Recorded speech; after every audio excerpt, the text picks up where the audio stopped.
UNSC में भारत की धाक, वीटो पावर का रास्ता साफ, चीन ने भी भारत के सामने टेके घुटने। ड्रैगन की बदली चाल से अमेरिका में खलबली, भारत के वीटो के लिए अब खुद आवाज बनेगा चीन। अमेरिकी प्रतिबंधों के बीच भारत ने रचा ऐसा चक्रव्यूह, रूस चीन दोनों आ गए साथ, देखते रहे ट्रंप। P5 के किले का दरवाजा टूटने वाला है। भारत की एंट्री से पाकिस्तान का यूएन चैप्टर होगा हमेशा के लिए क्लोज। न्यूयॉर्क की ऊंची इमारतों के बीच संयुक्त राष्ट्र महासभा का 80वां सत्र चल रहा था और दुनिया की महाशक्तियां अपने अपने मोहरे बिछाने में लगी थीं।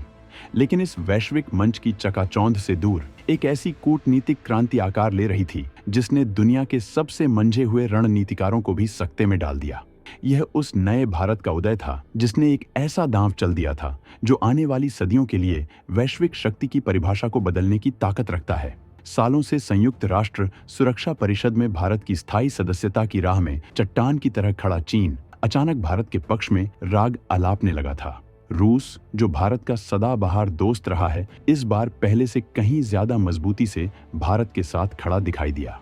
जिस चीन ने बार बार अपने वीटो की धमकी से भारत का रास्ता रोका, वही अब यूएनएससी में भारत को एक बड़ी भूमिका देने की वकालत कर रहा था।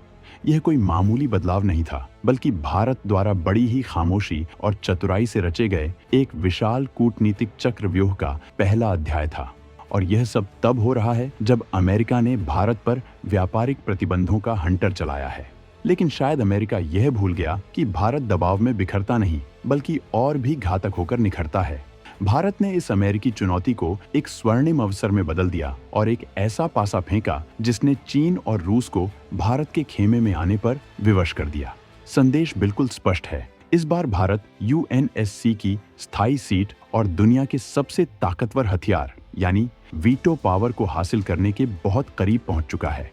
हम आपको इस हैरतअंगेज कहानी की पूरी गहराई में ले जाएंगे, तो हमारे साथ बने रहें। और इस मुद्दे पर आपकी क्या राय है, हमें कमेंट्स में जरूर बताएं। ब्रिक्स की बैठक में बदला दुनिया का समीकरण। तो चलिए आपको सीधे उस बंद कमरे के घटनाक्रम में ले चलते हैं जहां से इस नई कहानी की शुरुआत हुई। न्यूयॉर्क में ब्रिक्स देशों के विदेश मंत्रियों की एक अहम बैठक चल रही थी। कमरे में तनाव और उम्मीद दोनों का माहौल था। तभी रूसी विदेश मंत्री सर्गेई लावरोव ने बोलना शुरू किया और उनके शब्दों ने जैसे कूटनीति की दुनिया में एक धमाका कर दिया। उन्होंने बिना किसी लाग लपेट के कहा, अब समय आ गया है कि सुरक्षा परिषद का विस्तार हो और भारत, ब्राजील जैसे देशों को उनका स्थायी हक मिले। इन देशों के वैश्विक कद, इनकी आर्थिक शक्ति और इनकी अरबों की आबादी को अब और नजरअंदाज नहीं किया जा सकता।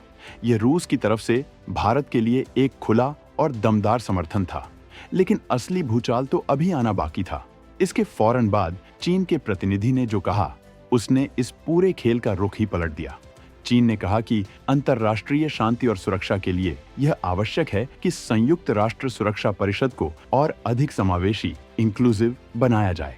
कूटनीति की दुनिया में यह बयान किसी परमाणु विस्फोट से कम नहीं था। वो चीन, जिसने आतंकी मसूद अजहर जैसे मुद्दों पर वीटो का दुरुपयोग कर भारत को बार बार परेशान किया, आज वही चीन यूएनएससी में भारत को बड़ी जिम्मेदारी देने की बात कर रहा था। आखिर ऐसा क्या हो गया कि ड्रैगन की फितरत बदल गई? इसके पीछे की वजह है भारत की मास्टर स्ट्रोक डिप्लोमेसी और अमेरिका का वो कदम जो उसी पर भारी पड़ गया। दरअसल अमेरिकी राष्ट्रपति के टैरिफ वॉर ने चीन और रूस दोनों की नाक में दम कर रखा है। अमेरिका अपनी आर्थिक दादागिरी से इन दोनों देशों को झुकाना चाहता है। इस मुश्किल घड़ी में चीन और रूस को एक ऐसे ताकतवर सहयोगी की तलाश है जो न सिर्फ अमेरिकी दबाव का डटकर मुकाबला कर सके, बल्कि दुनिया के मंच पर एक बुलंद आवाज भी हो। और वो सहयोगी कोई और नहीं बल्कि भारत है। G20 समिट की वो तस्वीरें आपको याद होंगी जब प्रधानमंत्री मोदी, राष्ट्रपति पुतिन और राष्ट्रपति शी जिनपिंग एक साथ खड़े थे। वो तस्वीरें सिर्फ एक मुलाकात नहीं, बल्कि एक नए शक्ति केंद्र के उदय का ऐलान थी जो अमेरिकी एक छत्र राज को चुनौती देने के लिए तैयार है। चीन यह भली भांति समझ गया है कि यह 2025 का भारत है, 1962 का नहीं। यह वो भारत है जिसकी अर्थव्यवस्था रॉकेट की रफ्तार से बढ़ रही है, जिसकी सैन्य शक्ति का डंका पूरी दुनिया में बजता है और जिसके साथ दोस्ती करने के लिए दुनिया का हर बड़ा देश कतार में खड़ा है। इसीलिए चीन अब भारत से सीधी दुश्मनी मोल लेने के बजाय उसे अपने पाले में करने की फिराक में है। यूएनएससी में भारत की सदस्यता का सांकेतिक समर्थन करना उसकी इसी नई रणनीति का एक हिस्सा है। चीन की डबल गेम और भारत का गुप्त प्लान। अब जरा चीन की इस दोहरी चाल और इसके जवाब में भारत के गुप्त प्लान को समझिए। चीन का यह हृदय परिवर्तन नहीं बल्कि एक बेहद चालाक रणनीतिक पैंतरा है। इसे आप एक तीर से कई शिकार वाली कहावत से समझ सकते हैं। पहला शिकार, अमेरिका को एक कड़ा संदेश देना। भारत का समर्थन करके चीन अमेरिका को यह दिखाना चाहता है कि अगर तुम हमें दबाने की कोशिश करोगे तो हम तुम्हारे सबसे बड़े रणनीतिक सहयोगी यानी भारत को तुमसे दूर कर देंगे। यह अमेरिका के लिए एक बहुत बड़ा भू राजनीतिक झटका होगा। दूसरा शिकार, अपनी छवि को चमकाना। दक्षिण चीन सागर से लेकर सीमा पर तनाव तक चीन की छवि एक दबंग और विस्तारवादी देश की बन चुकी है। ऐसे में भारत जैसे विशाल लोकतंत्र की यूएनएससी सदस्यता का समर्थन करके वह दुनिया की नजरों में एक जिम्मेदार वैश्विक शक्ति बनने का ढोंग करना चाहता है। लेकिन उसका असली और तीसरा शिकार है भारत को एक मीठे जाल में फंसाना। चीन को उम्मीद है कि वह यूएनएससी सीट का लालच दिखाकर भारत को अपनी तरफ खींच लेगा और भारत को अमेरिकी गुट से अलग कर देगा। लेकिन शायद ड्रैगन ये भूल रहा है कि यह नया भारत है जो किसी के जाल में फंसता नहीं बल्कि खुद दूसरों के लिए चक्रव्यूह तैयार करता है। अब देखिए भारत का मास्टर स्ट्रोक क्या है। भारत चीन के इसी समर्थन को एक हथियार की तरह इस्तेमाल करके चीन को ही घेरेगा। जिस पल भारत को यूएनएससी में स्थायी सीट और वीटो पावर हासिल होगी उसी पल चीन की वह ताकत शून्य हो जाएगी जिसका इस्तेमाल वह पाकिस्तान की ढाल बनकर करता आया है। अब तक चीन अपने वीटो का इस्तेमाल करके पाकिस्तान प्रायोजित आतंकियों को ग्लोबल टेररिस्ट घोषित होने से बचाता रहा है।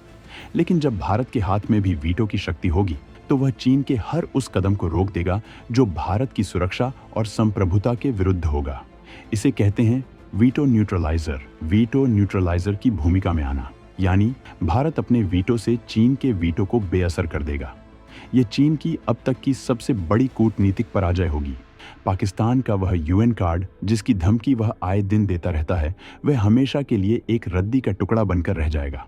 चीन अब इस धर्म संकट में है कि अगर वह भारत का विरोध करता है तो भारत पूरी तरह से अमेरिका के साथ चला जाएगा और अगर वह समर्थन करता है तो वह अनजाने में एक ऐसे प्रतिद्वंद्वी को असीमित शक्ति सौंप देगा जो भविष्य में उसी के वर्चस्व के लिए सबसे बड़ी चुनौती बनेगा। भारत के साथ खड़े हैं दुनिया के और भी दिग्गज।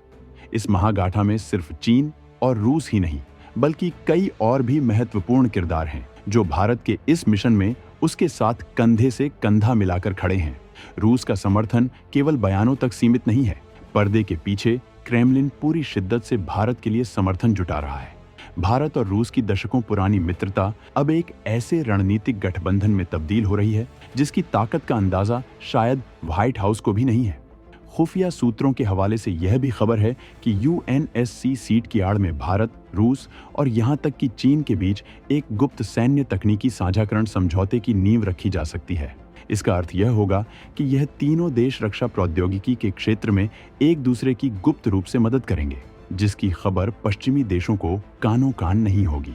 यह एक ऐसा त्रिकोण होगा जो अमेरिकी नेतृत्व वाले विश्व व्यवस्था को सीधी चुनौती देगा। इस खेल में एक छोटे लेकिन बेहद अहम देश भूटान ने भी भारत का खुलकर समर्थन किया है। भूटान के प्रधानमंत्री शेरिंग तोब्गे ने संयुक्त राष्ट्र के मंच से गरजते हुए कहा कि यूएनएससी में सुधार अब समय की जरूरत है और भारत तथा जापान जैसे देशों को इसमें स्थायी स्थान मिलना ही चाहिए। भूटान का यह बयान भले ही छोटा लगे लेकिन इसका रणनीतिक महत्व बहुत बड़ा है। यह चीन के लिए एक सीधा संकेत है कि दक्षिण एशिया में भारत का प्रभाव अडिग है और उसके पड़ोसी देश एक चट्टान की तरह उसके साथ हैं। यह भारत की पड़ोसी पहले नेबरहुड फर्स्ट नीति की एक शानदार विजय है। भारत केवल बड़ी शक्तियों का ही समर्थन नहीं हासिल कर रहा बल्कि अपने पड़ोसियों का भरोसा जीतकर चीन की मोतियों की माला यानी भारत को घेरने की कुटिल नीति को भी तार-तार कर रहा है। G4 Bharat, Brazil, Germany, Japan और अफ्रीकी देशों का एक विशाल समूह तो पहले से ही भारत के साथ है। रूस, चीन और भूटान के इस खुले समर्थन ने अब एक ऐसा माहौल तैयार कर दिया है जहां से भारत की दावेदारी को खारिज करना किसी भी देश के लिए लगभग असंभव हो गया है। अब सवाल सीधा आपसे है, आपको क्या लगता है, क्या चीन अपने शब्दों पर टिका रहेगा या यह उसकी कोई नई धोखेबाजी है? क्या भारत इस बार यूएनएससी की स्थायी सदस्यता और वीटो का ब्रह्मास्त्र हासिल करने में कामयाब होगा? इस महाबहस में आपकी आवाज बेहद कीमती है। नीचे कमेंट्स में लिखकर अपने विचार जरूर व्यक्त करें।